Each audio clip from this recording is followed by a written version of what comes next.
Autobots transform and roll out. Everyone loves it. Princess Peach or Toad.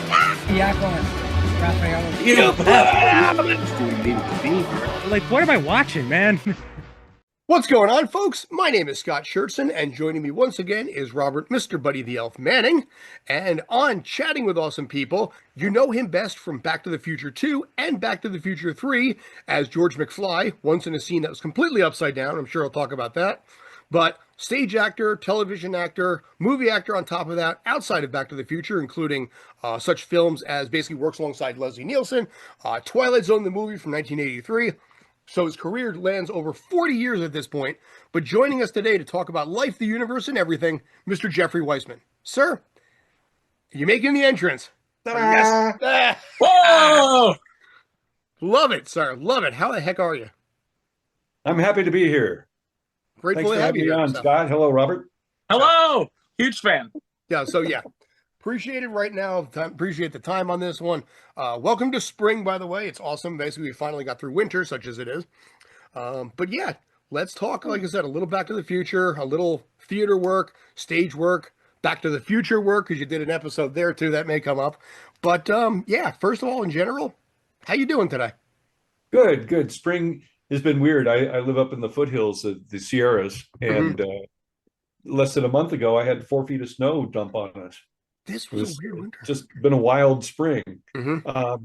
But now it's all melted, and we got pretty good temperatures. Things are going okay. You know, just trying to keep my head above water and not lose my brain in the new weird world that we're in. As I've heard it referred to as, we're in 2020 Part 6. Yeah.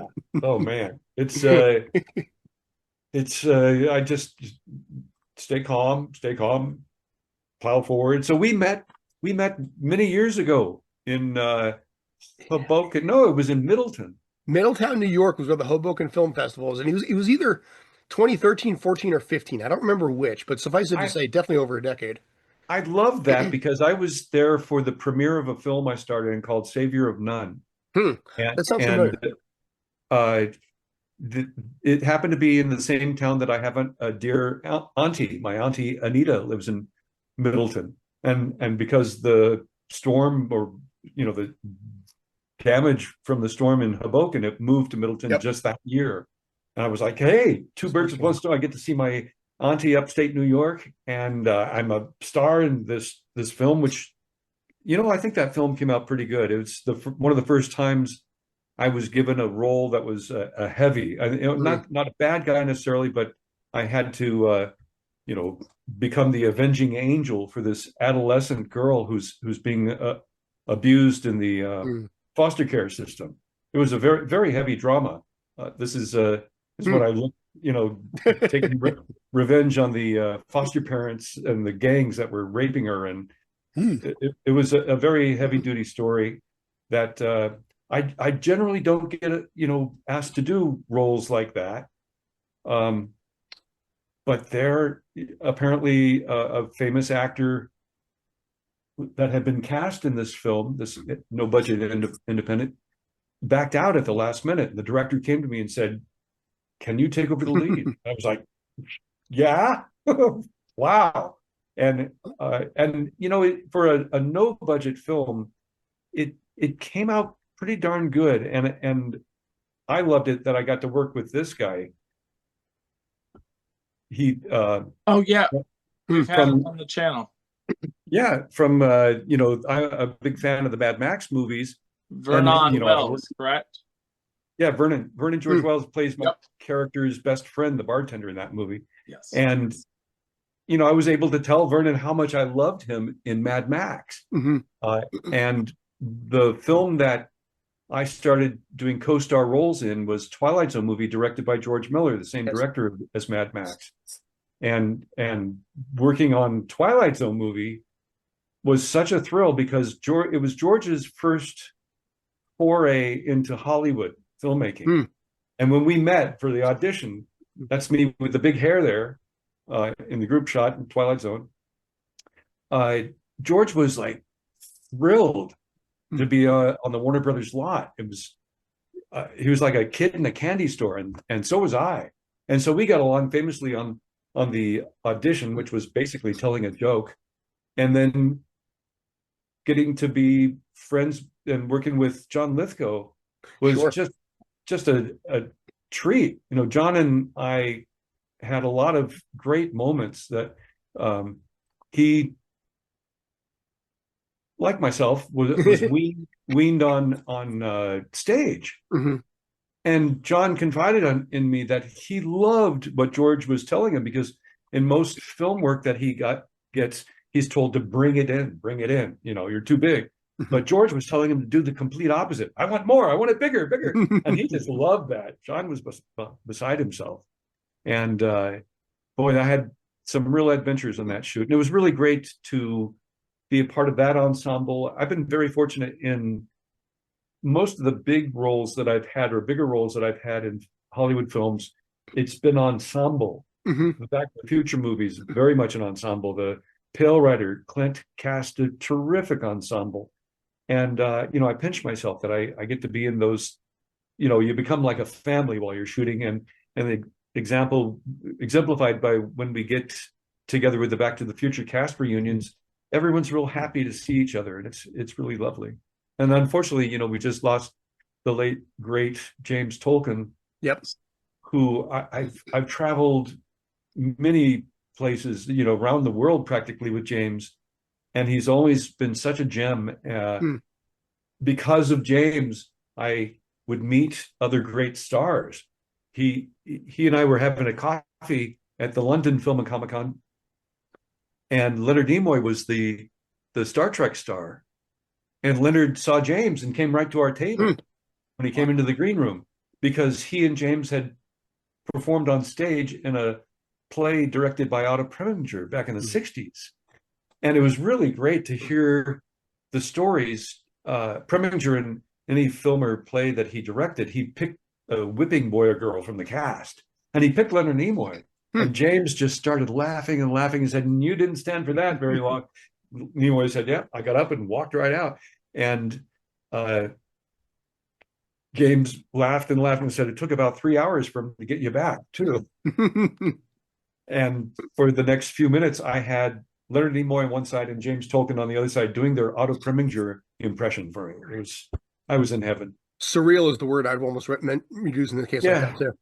It was quite surreal. And I got to apologize to Leonard Nimoy, because when I think it was about 10 or 11, I wasn't watching where I was going on the beach. I lived on the beach in Playa del Rey, and I almost walked on a guy, kicked sand on his blanket, and he sat up and lowered his sunglasses and said, "Yes." And it was Leonard Nimoy. And I know, I'm pretty sure I apologized, but I think I was a little shocked, and I mainly ran home to tell my parents I kicked sand on Mr. Spock. Now, did he remember that and say, "I remember you as that kid that"? I don't think he remembered. Okay, because that would have been kind of funny. Rob? I was gonna say, speaking of James, do you have any favorite memories on set with him, either on the second movie or the third movie? I didn't have any scenes necessarily in the same room with him. We're in the same scene in part 2 where he's in his office, you know, with looking at the the sports almanac and all, and I'm through the window fighting with Tom as Biff. You know, right. We're out in the parking lot recreating the scene from. That was so well done too. Part 1. Yeah, we worked our tails off whenever we could. We're over at the monitor to make sure we're getting everything perfect like this, you know, but I would, from time to time, when I wasn't needed for being in that window, would go back into the set and watch James working. But we didn't really talk much when we were shooting. It was when we started doing the cast reunions. The first one was in 2008. And nice. And Mike showed up to that unannounced. He was just in town doing his first book tour, and it was the first time that any of us saw the Parkinson's ravaging Mike's body, and I think it was extremely traumatic for us. as soon as Mike showed up unannounced, that group that you see there in the picture, Chris and Leah, Mark, Francis, Claudia, and myself, we were all put in a separate area with Mike just to shoot the shit and get reacquainted. And every once in a while, Mike would go up on his toes and have to walk away because he was in pain, because it was driving him. And we looked at each other with tears in our eyes. It was very hard. And of course, over the years, and that was 2008, so it was pretty bad then. And we see, he's wheelchair bound now. Yeah. On Shrinking season 3 as someone with Parkinson's. Sorry? As on season 3 of Shrinking as someone with Parkinson's. Oh, I thought he did a great job. Oh my God, yeah. I love it. When I saw Mike year ago, January, at the Fan Expo in New Orleans, I had to go congratulate him. He had just a couple of weeks previous gotten the Medal of Freedom from President Biden. And they keep these stupid shows separate the big four, Mike and Chris and Leah and Tom, from the rest of the support cast and our panel. So I had to go over to where his panel was to see him as he's coming off in the wheelchair. And I just went over to say, congratulations, Mike, on your Medal of Freedom. And he wheeled over to me and he said, I feel like a kid again. I want to go out into the parking lot and dance naked. I remember seeing Michael J. Fox. He had a TV show on NBC for like a year. And I remember that moment where, again, you see him there, and on one hand, it's awesome, but on the other hand, you can feel like the vibe that actually happened, because obviously he was dealing with the challenges of Parkinson's. It was, I guess, 2011 and 2014, somewhere in that ballpark. I forget exactly when. And I remember kind of feeling the same way you did, because on my side of it, obviously I didn't know him like you did, but we grew up with him, from Back to the Future, Doc Hollywood, even later on with like The Frighteners, the Peter Jackson movie. And it was tough for a lot of us to see it as well. So yeah, 3 times, 10 times more for you guys.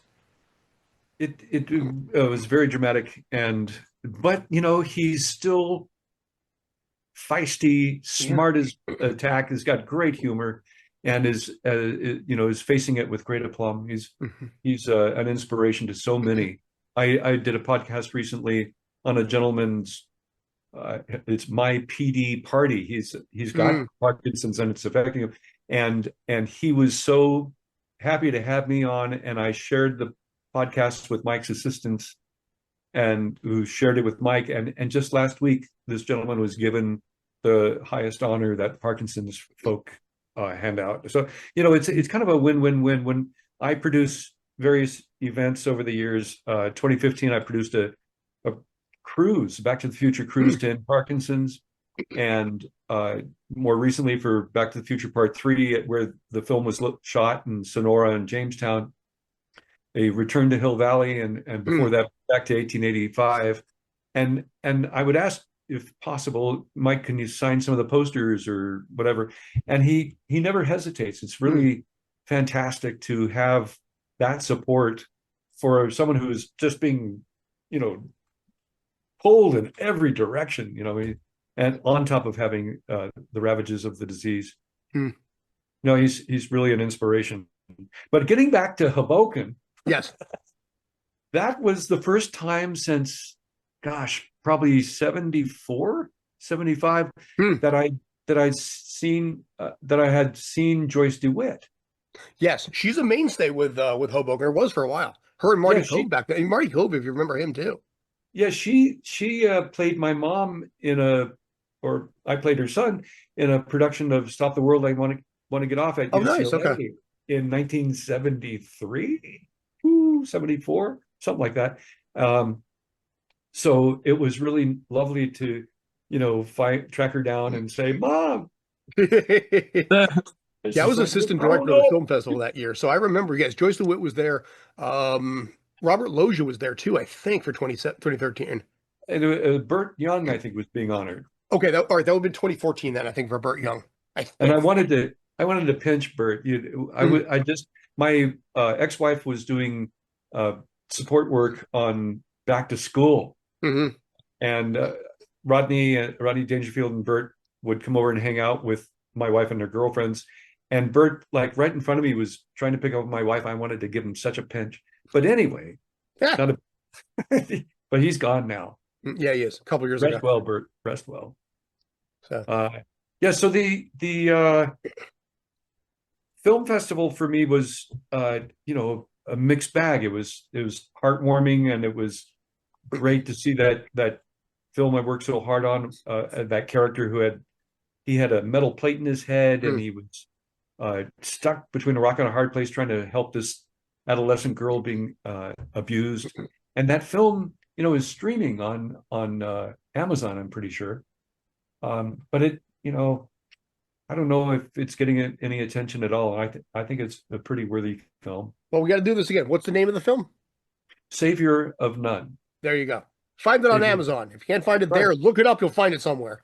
Yes. And I'm in another film that's started streaming called No Address. I have a scene with Billy Baldwin and Kristen Loken from Terminator 3. And No Address is giving 50% of all its profits to the homeless. It's a film all about homelessness, so it's kind of a heartbreaking film, but it's pretty well done. Beverly D'Angelo's in it, and Ashanti. Good cast, good direction. And then I've got a film that's trying to get out there called Siblings, a very dark comedy. I play a very badly behaved patriarch of a very badly brood of brothers and sisters. And that's another no budget indie. And then I'm doing hopefully a feature version of a short that's out there in the festival circuit that's won now over a dozen awards in Tokyo and Paris and New York and LA. It's called Sherlock Holmes and the True Believer.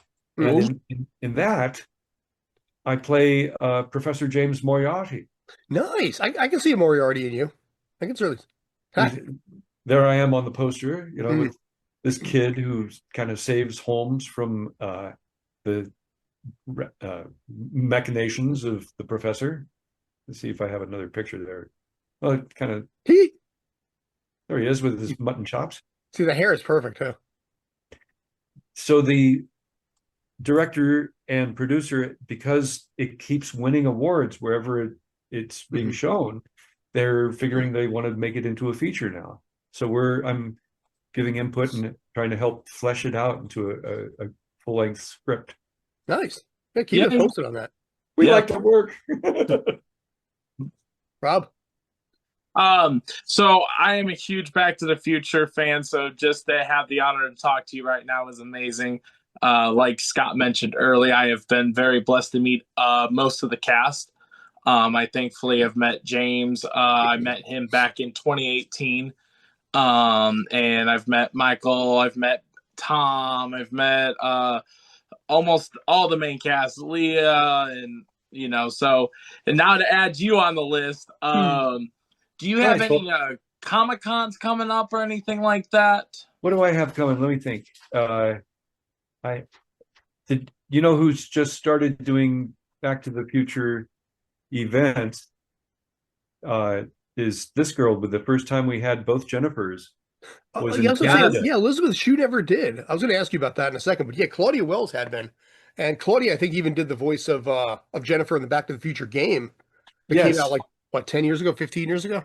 Yeah, it's funny because I was asked to do George, and then they kind of backed out because I kind of insisted that it be Union.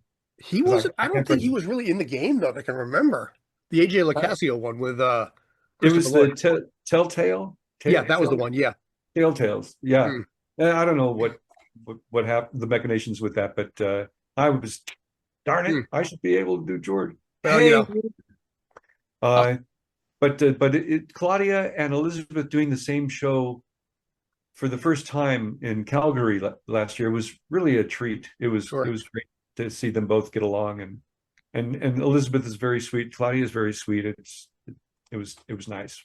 Well, Claudia, so I'm just hoping that Crispin comes around and we get to do the two George reunion. Rob, go ahead. I have a question after that, though. I was going to ask, how did you get the role of George McFly? I got a call from an agent that was supplying the photo doubles. He Okay. supplied Kevin, Michael J. Fox's photo double, and he asked me, he was a friend of mine, Jeffrey asked me if I knew who Crispin was. Mhm. And I said, sure. I did a film with Crispin in '83 at the American Film Institute.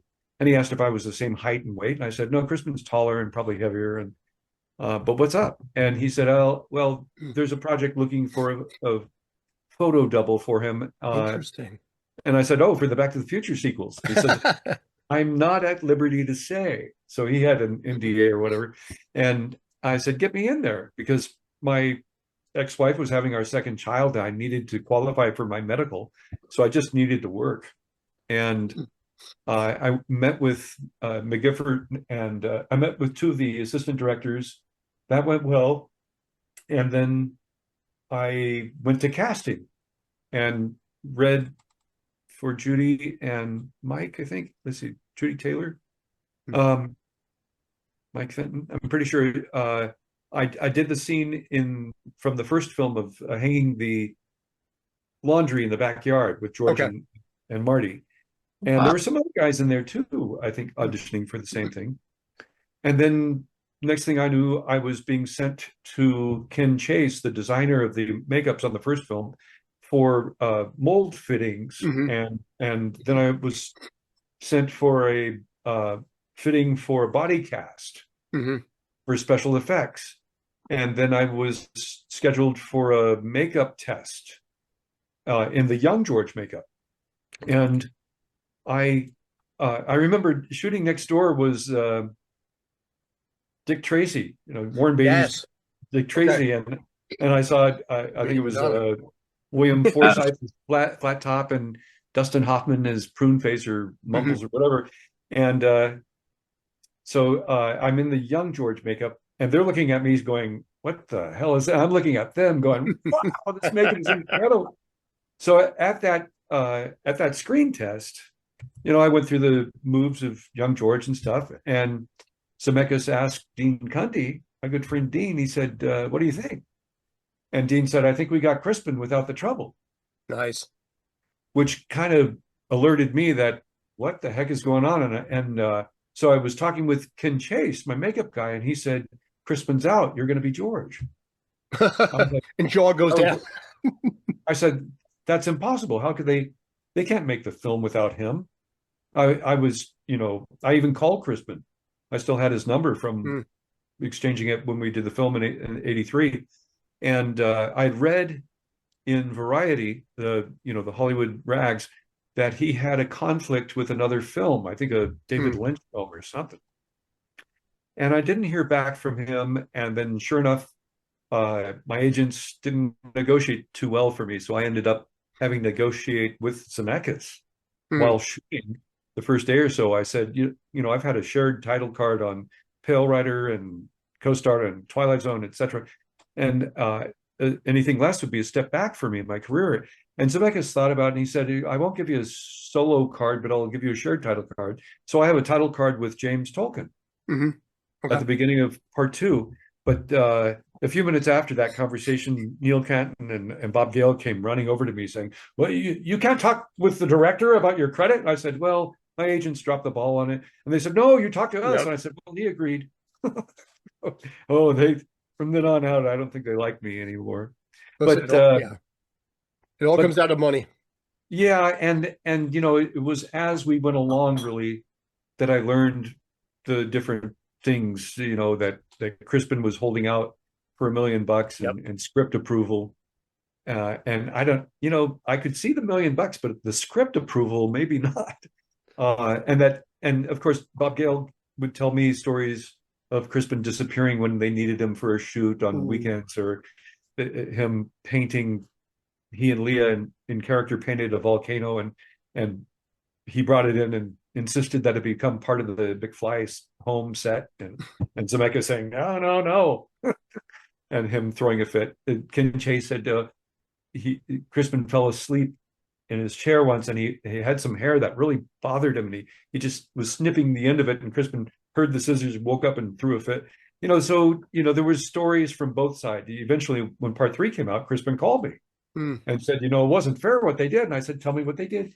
And he said, well, first of all, they interspersed your work with mine, so it looks like it's me. People are going to think it's me, and they're only going to pay me scale, which was maybe $1,200 or something for a day's work. I was like, well, that's shitty for the highest grossing film of '85. And then for the sequel to that, and then he said he never gave his permission for the use of his life mask in my makeups, and I thought that was it. That was morally unacceptable. And I said, "Oh, take my pictures, take my stories." Spielberg came up to me while we were shooting and said, "So, Crispin, I see you got your $1 million after all." And that's when I learned about the million. So when it came out in Crispin's case that I had helped him, I learned later on that Universal kind of blacklisted me. So it was rough there. My life went into a tailspin when I learned about the blacklisting and fell apart. But I put it back together and got out of LA, and been continuing to work. Now, when you were originally brought in, were you brought in under a photo double rate? No, I was brought in under my agents negotiated a little bit better than what I had made on Pale Rider, which was crap money. I mean, what was Mike getting, $6 million and Leah at least $500,000, and I just knew that I was not being treated fairly, and the risk was high. And then they tried to keep me from doing any promo. On films like Twilight Zone or Pale Rider or any other films, if you put a request in for your photos of your work so you can promote with your publicist, you get the photos within maybe 2 weeks at the most, but usually a few days. With Universal, they took 4 to 6 months to get me any photos. And by then the film was out, and I was like, wait a minute. And I had a promo tour mysteriously evaporate. It was not a pleasant scene for this boy. And what's funny? I'll turn it over to Rob in a sec. But at this point in time, I think everybody pretty much knows you as George in 2 and 3. And obviously you're touring with the cast, so they obviously have no issues of any sort in this case. Eric Stoltz is not involved. So, I mean, there have been some turn. And listen, I've worked with Eric Stoltz. He is a dynamite director. My God, he's amazing. Oh, I didn't realize he's directing. I tested the same day Eric did with Ali Sheedy for the lead in War Games. Okay. Wow. 83 War. Oh, really? Yeah. Dana Carvey, Brian Backer, John Stockwell, Albert Macklin, and myself. We all tested with Ali. Martin Brest was the original director, and Martin had open calls in 5 different cities, and I was the only one to come in from the open calls. The rest of the guys came in through their agents. And Martin had told my new agent that I was his favorite for that role of David. So I was like on top of the world. I thought I was going to get that, but it didn't work for a few months till later. I was cast in the Twilight Zone. Yeah, and it kind of worked out for that Matthew Broderick guy. I think he managed okay on that too. Yeah, I think he did okay. Yeah, I finally got my nerve up to see it just a few years ago. He did a great job. It's kind of weird when you have a project that you're tied to and then you're no longer tied to it, and you're like, kind of don't want to put the energy into watching this. Yeah, so many looking that at you got away on Apple TV. A year after Pale Rider, I went up down the line on Lady Hawk. In fact, I was on my way to my screen test for Lady Hawk when Matthew came down in his price and they pulled the plug. I was like, nuts, because I done Renaissance fairs for many years. I was ready to do medieval fun with Rutger Hauer and Michelle Pfeiffer. That would have been cool. Certainly. You see, Yvonne Posser wanted me for the one with Peter O'Toole and the Penguin and Mariel Hemingway. Anyway, I've been down the line on quite a few big projects, and the fish that got away was this big. It happens. But you got something most people in life will never get. And that's, you get further along than a lot of people have. I mean, okay, maybe you had some challenges there too, but you know what? Your coolness factor is well over 9,000 here. So yeah, I get that. I still have, kind of a nonstop barrage of attacks from the Crispin Glover fans. Even Crispin, who's come out and said that actor did a terrible job. I don't want people thinking he's me because he's a bad actor. I actually did hear that. Yeah. Come on. Oh my Yeah. God.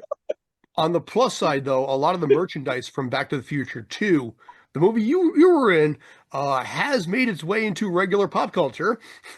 So, there is no old George action figure. Nice. So This is hoverboard and I just upside had down one, George. printed for kicks that, I'd love to see this mass produced, because I need merchandise. But Yeah, yeah, 35. there Yeah, is Claudia Wells signed. Rob, who signed that on the other side? So I have Claudia Wells on here. Michael J. Fox is on here. I have the the mayor, and I have the guy that was the singer. I can't think of names. Huey Lewis. No, the one that was like when Michael's got the guitar and the Harry. guy that's singing. Marvin Perry. Harry Waters Jr. Yeah. A lovely, lovely man. But yeah, I hope to one day meet you and get you to sign this wonderful hoverboard. Because like you said, I'll be honest, Back to the Future 2 is my favorite movie of the trilogy. That's cool. I'm from Chicago, so I like the fact where they make the Cubs win the World Series, even though ironically it was 1 year after that it was predicted. So hey, you still got it anyway. Yeah, like literally 1 year later, the sports almanac was only off 1 year. We did a survey. One of the handlers fans did a survey at one of the fan expos and went to all the leads and said, what was your favorite of the trilogy? And Chris, Tom, and Mike all said part 3 was their favorite. Leah said part 2. And when they got to me, I said part 1. Part 1 was my favorite. Oh, wow. But I did get to visit when they were shooting the hoverboard sequence at Hill Valley Town Square of 2015, which was an amazing set to visit. It was art directed within an inch of its life. It was fantastic to be on that set. It was really cool. That was the first time I met Darlene, who played Spike. Okay. And she naturally has a green eye and a blue eye, but then they put red contacts on it. So it was like, wow, look at her eyes. Incredible. She was very, very sweet. We've become good friends over the years. It's like I said, it's like a family. It's really lovely to be able to connect with them every so often. Does it I'm sorry. I was going to say, in this industry also, what happens a lot of times, you have such vivid memories of things like this. Does it ever stun you that it's like you have 1,000 memories of every single day, but it's 35 years ago? Yeah, I don't have as an acute memory as I wish I did. There are some details during the shoot that I have lost because we were working so hard. Mike was doing the last season of Family Ties during the day, so we only had him on nights and on weekends. And often we would work straight through a weekend. We would work, if example, my call was for 6 or 7 p.m., I'd have to be in the makeup chair by 3:30 in the afternoon. It took 4 hours to apply any of those makeups. And then we would shoot straight through, and I'd say, Mike, when do you sleep? And he said, in the limousine in between the studios. Yeah. Because he would leave us early in the morning on Monday and go back to work at Paramount on Family Ties. So it was very, very long hours. Of the 2 weeks that I'm hanging upside down in 2015 McFly home, I had a 19, I had a 21, I had a 26-hour long day on my time cards, and often with less than 8 hours. Good golden time, though. Yeah, though, a few years previous to the shoot, they got rid of the great, you get 8 hours after the 4th hour, you get 2 hours time and a half, 2 hours of double time, and then it gets 8 hours for every hour. They got rid of that because it was costing the producers so much. So yes, I made really good money those weeks, but boy, were we tired. Sure. I have a photo I think it was taken at about 3:30 in the morning, and Mike and Leah and I'm luckily out of the rig, not upside down, and you can tell how exhausted we are just from that photo. The also the body cast that I mentioned that I got into was for the pizza scene. You know, when Mom, you Lorraine, sure know how to hydrate a pizza. exactly. So that I was put into a body cast for a special effect that was cut. And so let me see if I can show you here. Give me a second. Okay. The body cast was put on, and then my costume was put on over it. Wow. And the body cast had a pole that went out the back that went through the set, and I was spun upside down. And so here's Don and company from ILM putting me into the cast, and what's her name? Jennifer, the costuming gal in the background there.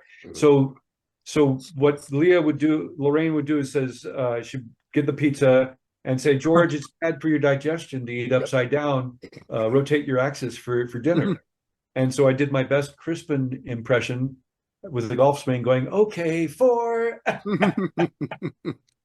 And that was cut. You can see it in the bonus material called Pizza. It's also on YouTube and the DVDs. Awesome. And we still don't have flying cars now. What's up with that? I know, dude. Yeah.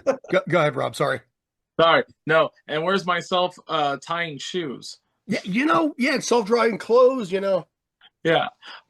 So speaking of Back to the Future 2 and how much it's became a legendary movie, did you by chance, and if you can't answer this, that's okay, did you by chance ever take anything off of set that you have? Gosh, what did I get? This I don't know if you can see this shot. It's there was a bit that was cut where I got to eat fruit upside down and trying to eat a banana. Fruit, please. Fruit, please. And the peel kept slapping me in the face. It was humorous. The only thing I tried to buy a coat. They had made a really great futuristic coat for George, but Bob Gale wanted to charge me $600 for it in 1989 or whatever it was. I needed the little money I was making to catch up on my credit debt. So I didn't get that, but I did. I think I have a photo. I got various continuity photos. Okay. So, example, when we were shooting part 3, I got a photo that Mike wanted to throw away. I don't know if that makes sense. You see this shot? Yes. Yes. So this is a family shot. This is a Polaroid for continuity. And I don't know if you can tell, behind Wendy Joe, Mike's holding a Pepsi. He had just taken a big swig of the Pepsi, and he's burping in the shot. And he said, give me that, and he threw it away. And I said, don't throw that away, and I grabbed it. And then, ironically, I had it blown up, and Wendy Jo Sperber got a hold of it and had all the cast members sign it. Wow. And at her fundraiser, God rest her, at her fundraiser for We Spark, her cancer support center, where Claudia and I first met, she had those signed photos, and it was all celebrities, so no one was bidding on an autographed picture. So I got them all. So I ended up getting my photo back, but signed by everyone. Nice. A few times. And Nice. so when I get tight for money, I just sell one of those. I think I have one left. Wow. But nonetheless, there was a photo of George on the mantle, and I think I grabbed that, just a portrait of George, and that's all I took. I didn't get sticky fingers like a lot of people do. Right. I know that one of the future flying cars was driven off the lot by someone. Oh. I don't know if that one's ever turned up. And of course, people like Dangerous Bob, who was a prop master, I think he just kept things because he was allowed to, because he made them. you know. But no, I really wasn't one to have the sticky fingers. We all knew the film was probably going to be big. And, that part 2 and part 3 were originally one film, one script, that is, Paradox. And it was budgeted. Clyde Byron told me this recently that it was budgeted at $40 million. It was the highest budgeted film that Universal had ever planned. And they were tired of the producers coming back and saying, we want more money, we want more money. And they were about to pull the plug. Sid Sheinberg or Wasserman said, no, we're going to pull the plug. And they said, wait. And they regrouped, thought about it, came back and said, give us 1 million more and we'll give you 2 films. And that's how Back to the Future 2 and 3 came about. So is that why they were done so fast? Because I noticed, like, when the Back to the Future 1 came out in 85, and then it wasn't until 89 was the second one, but 90 was when the third one was. Yes, I think it was 6 months later that the part 3 was out. Zemeckis, first, I remember while we were shooting the interior of 2015 McFly, I'd go to the soundstage next door and they were building the Delgado mine. And that was very cool. I was like, oh, this is going to be fun. And when Zemeckis was shooting part 3 up in Sonora in Red Hills, during the day, he would fly back to LA at night to cut part 2. Talk about not getting any sleep. Truth. Right. So in this case, if there was going to be originally one movie, how long was that movie going to be? Because there's a lot of material in basically a 4-hour period. Even if you cut it down to, say, 3 hours, you're losing a lot of content that way. Yeah, well, there was a lot of fleshing out of script. A lot of fleshing out, I think, when they've got the green light to go ahead, got the other million. I have, my script, which is about that thick, of Paradox, in one archival box, and in another archival box about that thick of all the rewrites and stuff that didn't make it. For example, the kitchen or George in 2015, there are about 4 or 5 different versions of that scene. In one, George's back went out because of a squash game. I think Marty's in the ortholev in one, because I don't even think they must have written that one. They didn't know if they even had a George. But if they wanted to use the prop or something, I don't know. There's a lot of interesting rewrites in it, and really an obsessed fan hopefully will compile all those rewrites with the Paradox final shoot script to show what may have been, what could have been. Now, I'll turn this over to Rob in a sec. I'm monopolizing a little too much here. Sorry. No, you're good. My understanding, and correct me if I'm wrong, but the original storyline, if Crispin Glover had agreed to it, was going to take place in around 1968 in San Francisco. What's that? Yeah, no, it was supposed to be a much darker story because in the future, like Jennifer was a security guard, they were getting divorced. It was a little bit story, and it really kind of like ended with Marty trying to basically get his parents together again on the night of his conception. Now, this is what I heard it was. I'm not sure if I'm right though. Yeah, I think I have heard too about the Berkeley hippie George and Lorraine. But Zemeckis poo-pooed it. I think Bob Gale brought that to Zemeckis, and Bob Z didn't like it. Said, let's do something else. And I'm not sure. I can introduce you to Kevin Bosch, who's like, please, one of the aficionados, citizens of Hill Valley, who knows all the ins and outs of those rewrites and such. Certainly, would love that. Yeah, I'll introduce down you for that if you don't mind. Well, we can talk afterwards, please. I will. So, Rob, go ahead. I've monopolized too much. No, you're good. You're good. You're fanboying as much as I am. I mean, this is kind of cool. Like Scott, I've done videos on this on basically what ifs on this one. So yeah. So what is one of your favorite memories on Back to the Future 2 and Back to the Future 3? I know they were kind of filmed almost at the same time, but do you have any favorite memories? Yeah, well, part 3, my scene was probably one of the last to be shot in part 3. And it's only a quick cameo, only worked with the one day. Lorraine, have you seen my glasses?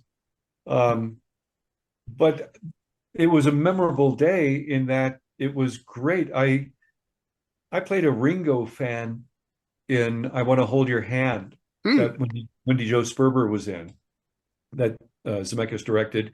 And I was a fan of Wendy Jo's. And that was really the first time that I'd met. Hmm. And that was a treat for me. It was the first time I met Mark McClure, who's become a very close friend. Mark played drums in my band, Mr. Fusion, that I had on the Back to the Future cruise. Jimmy Olsen. And so it was really great to see Mike again and Leah, and then to meet Wendy Jo and Mark. And though, it was still kind of a bad taste in my mouth because of the oddness of having to imitate Crispin. Mm-hmm. Yeah. But to keep the continuity, to keep the kind of seamless feel of it, because if it was a different actor there, people would have gone, no, that's not our George. So, it was what it was. It was them trying to get around being caught in a corner between a rock and a hard place. So all I have on part 3 is just basically that memory of that day.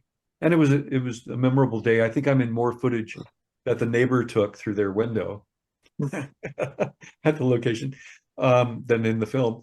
But in the shooting of part 2, I remember quite a few nice interactions, hanging out with Mike in his trailer and hearing his wonderful stories, hanging out while waiting to shoot the fight in the parking lot. I hung out with Billy Zane, and I've been a DJ for most of my life, and I brought in my mixtapes to his dressing room. We hung out and listened to music, and he knew the lyrics of every song I had on my tape. I love that. And every time I see Billy, it's a nice reunion. There's a lot of great memories of just working real hard. Right. Everyone was on their game. What I loved about watching Clint Eastwood's crew and Zemeckis' crew is that they are always thinking ahead, at least a couple scenes ahead, being prepared for what may come up. That because all these guys, they like to work and they're going to come back and keep working, and they got to pay their mortgage, so they're smart by being efficient. And there was very little trouble. Everyone supporting each other. It was a nice, friendly set.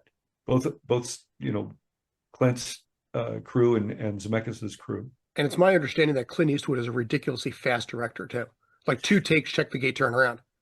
Yeah. Oh, are you kidding? Sometimes we wouldn't even do a take. I'm serious. You just film a rehearsal. He's like, all right, we got to check it. Yeah, Clint learned from Don Siegel. Don Siegel directed some of the Dirty Harry films. Don Siegel learned from John Ford. Record the rehearsal. First of all, in rehearsals, actors are generally trying out stuff and they're more relaxed. As soon as they hear action, the shoulders go up and they get self-conscious and blah blah.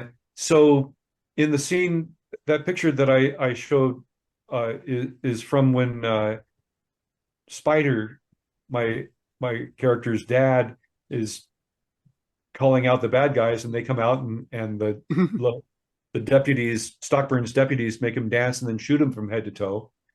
And it took us 3 days to shoot that scene. The first day, Doug is in sunlight and getting drunk and calling out LaHood, and then the bad guys come out, and that established that pretty much took the whole day to get that. The second day, they start making him dance and it cuts to Brother and I at the Mercantile, and we're in a blizzard. Now, there was snow on the ground the first day. The second day, we're in a blizzard. The third day, and they, shooting him from head to toe every time they do a take, he has to go get rewired with the squibs and the bullets for the bullets and new costume.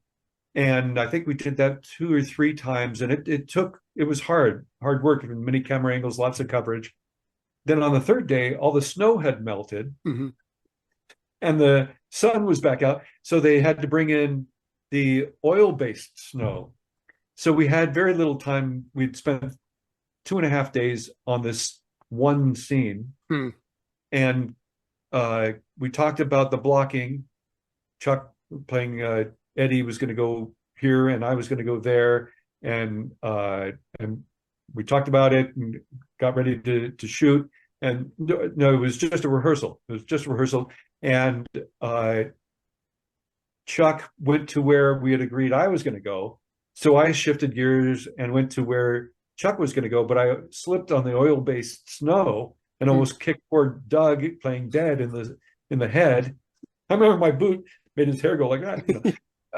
But you're not going to break. You got to, keep the emotions coming in. We had just come from being shut down for 3 days due to a blizzard, so we were kind of bleary-eyed from all the partying that went on. But nonetheless, kept in character. I knew I had tears. The wind chill was like 10 below, so I knew I had tears. I don't know if they were flowing or not, but nonetheless, as soon as we got through the scene, I heard Clint go, "Cut, let's move on," which means we weren't going to do a take. We never got to do a take. I got right. This is the only time I got into Clint's face. Carrie Snodgrass used to get in Clint's face all the time, but this was the only time I did. I said, "Clint, Chuck didn't hit his mark. I had to take it. I almost kicked Doug in the head, blah, blah, blah." And Clint thought about it. And he said, no, we're just going to cut from your face, which meant I had the close-up. All right. I can't argue with that. Okay. Well, sir, if you insist. If you insist me to be the main face, then go ahead. Right. Yeah. So it was really a dream to be able to play cowboy for 6 weeks on location with Clint Eastwood. Nice. Yeah. So. Unfortunately, he was in pain a good deal of the time because I think the third day of shooting or whatever, when his character finally enters into the film, he comes mysteriously out of the blizzard because he's a ghost, and his horse, I think, stepped in a gopher hole or something and fell, and the horse fell on top of him, and he broke his collarbone. So Clint was bandaged up and in terrible pain for the rest of the shoot. And I remember at one point he didn't like the caterer that we had, and he fired him. And the next day I was having lunch with Clint, just Clint and my ex-wife who had brought in to visit, in the middle of a blizzard, and the new caterer was serving us steak and lobster on the top of a mountain. Well, you know what? If you're going to make a good impression, basically on your first day of replacing someone, a little surf and turf's not a bad idea here. It was pretty surreal. It was pretty surreal.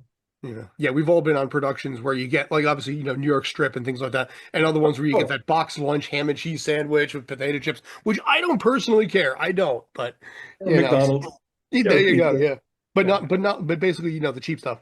We got a few more minutes anyway. But Rob, you got something? So speaking of the conventions, and I know you've been able to go a few with the entire Back to the Future cast. What is the strangest item that someone do sign? Oh, let's see. Well, the Funko Pop came out with a George McFly limited edition. Yes. FT.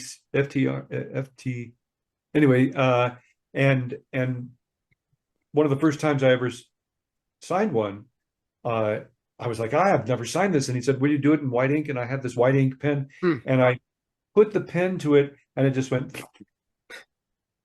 it splattered white ink all over the damn thing. And I was like, oh my God. And I thought, well, let me see, should I just try to wipe this up and erase it? I'll probably smear it. And the guy said, wait, this is the first one you've ever signed of this? And I said, yes. He said, that's perfect. Leave it like that. So I kind of dodged a bullet, I think, because this thing is, you can only, online, I don't think they go for under $200. So I, was afraid I was going to be out a couple hundred just because my pen leaked. I've had people ask me to sign their DeLoreans. That's pretty odd. I've signed their dashboards or their eye visor, sun visors. I've had people ask me to sign, of course, their clothing. What I find interesting is sometimes people will ask you to sign. I haven't personally, but I've seen other celebs sign their skin, and then they'll go and have it tattooed. And tattooed. Yeah. That is dedication right there. There's a guy that I seen on TikTok, and he's got he's trying to do the world record. He's getting tattoos all over his body. He'll go to all these cons, get them to sign, tattoo it at the con, and it's trying to beat the record to have the most signed autographs on a body. Yeah. And I didn't know that was an actual thing, but Yeah, he's got 100 autographs at the time that I seen him last. Just think what his body will be worth. Yeah. I just want to know if there's certain places he doesn't get, it's like, yeah, I don't know about that, but I think it's interesting because I'm a person that goes to the cons, and JSA is I guess one time they accidentally somebody approved JSA on a body part, and we're not JSA humans. yeah, I would wonder about certain questions like that, but right. Just scan my barcode. Literally. If you want to know that these here's my UPC. Here's my QR code. Exactly. Oh my God! Wait for that to happen. But yeah, I guess in this case, let me talk about this. Go ahead, Rob. Oh, I was gonna say I kind of asked it earlier, but I didn't hear. Do you have any scheduled conventions coming up? Yeah, I've got one that I'm in talks with. I've got a couple that have said yes. Okay. So nothing that's been announced that you can talk about at this moment. But I'm going to announce just yet. Okay, fair enough. It's fair. Possibly, maybe. I can't announce yet. Yeah, that's deals are fair. made. He will announce it sometime between now and later. I'm in talks with one in Washington, one in Spain, one in Italy, and another one in the UK. So I'm in talks. Okay. Nice. Yeah. Well, let's hope it works out and that they're willing to pay for it.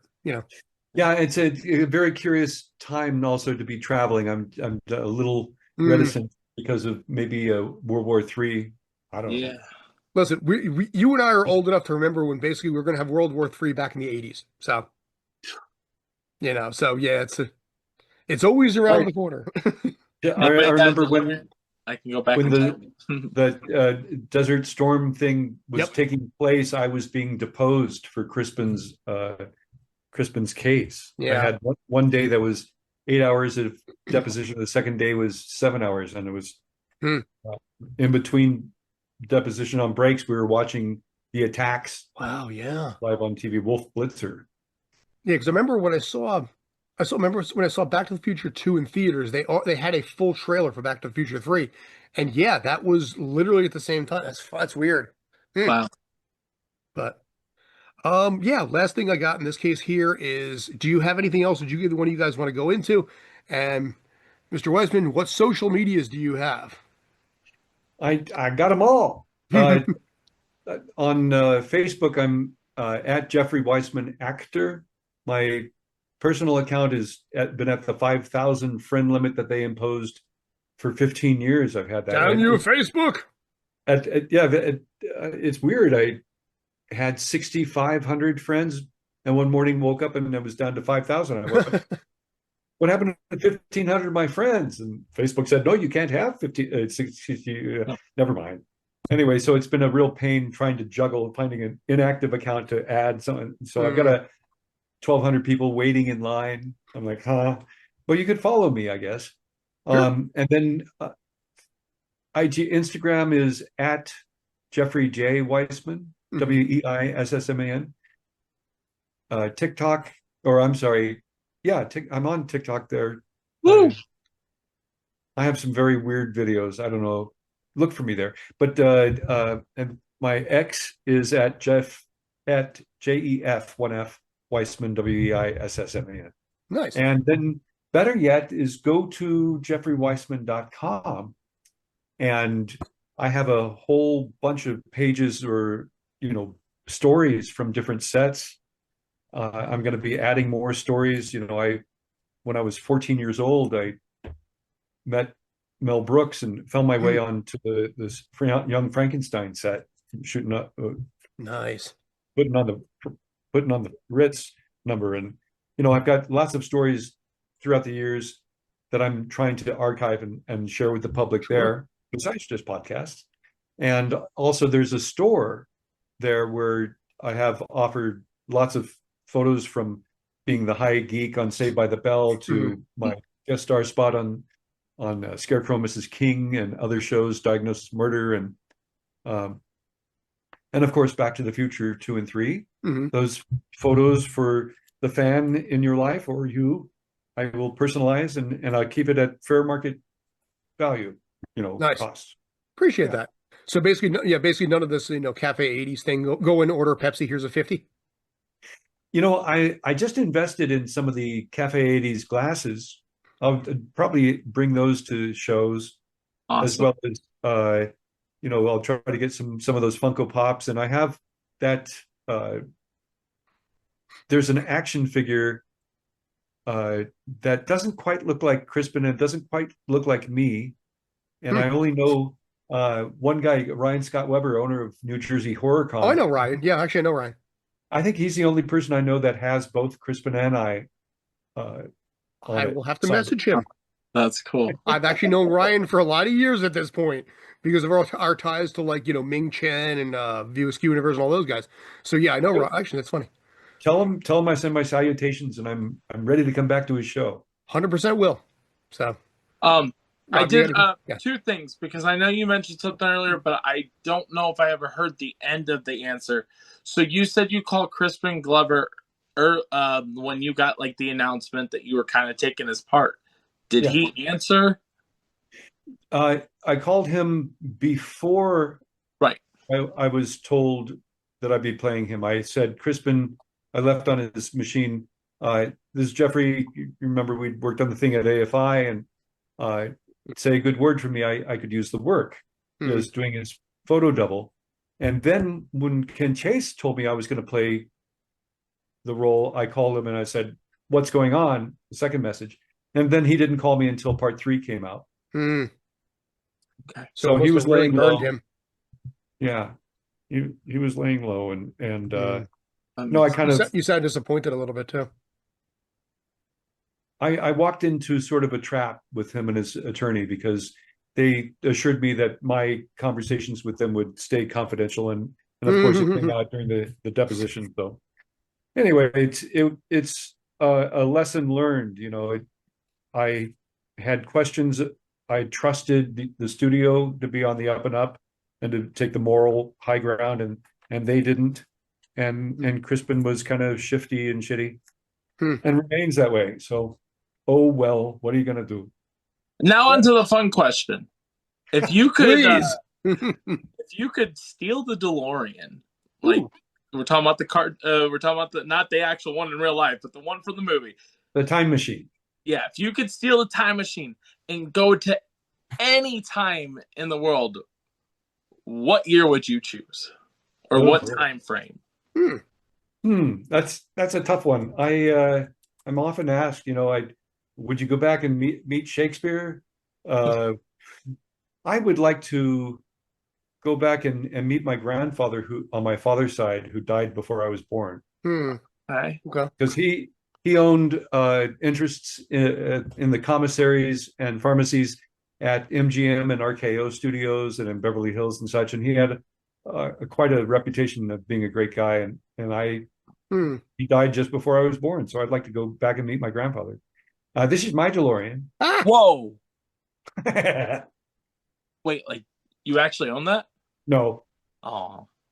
This was, I think, the DeLorean car owners show in, I think that was Chicago. Okay. Or Pigeon Forge. And it was one of those shows that was James Tolkan's first show. Wow. And I remember James and I immediately got along, and he came to me at one point and said, why me? Why do they want to bring me to the show? Why do they want me to autograph and pay me to have a picture with them and blah, blah. I said, James, you represent to them a moment of their life that they got out of their problems, or they were with their beloved parent who's no longer with them, or whatever the case may be. And James was like, yeah, okay. And he got it. And that was his first show, and he never turned back. And we're gonna miss him big time. became immortalized from one single word, one 2-syllable word was all it took. Slacker. Slacker. Slacker. And he's just so accommodating with that. When people come to the show, he is just always willing to get right in their face and do something. Let me share on closing here with you something very special. I did have one more easy question too, by the way, but okay, what's that? I was going to say, well, yeah, while you're looking that up, has Tom Wilson ever played the guitar and sung for you guys? Oh yeah. Like basically like his character actor song, I'll never get the girl, I'll probably attack her. I'm a middle-aged unemployed character actor. Well, at the shows, he usually saves that for the panels. And Fair. I'm usually not included in Tom's panel, though we did all get on stage together in Dallas. That is my favorite of his songs, by the way, not even the question song. So in, I think this was Dallas. I wonder if this is going to play. How do I get this to play? So take a look at this. See if I can make it bigger. Does that work? Can you see it? It's fine, actually, the way it is. It'll be okay. You got to be careful around here. What? I don't know. Look at this guy coming. This guy. This guy.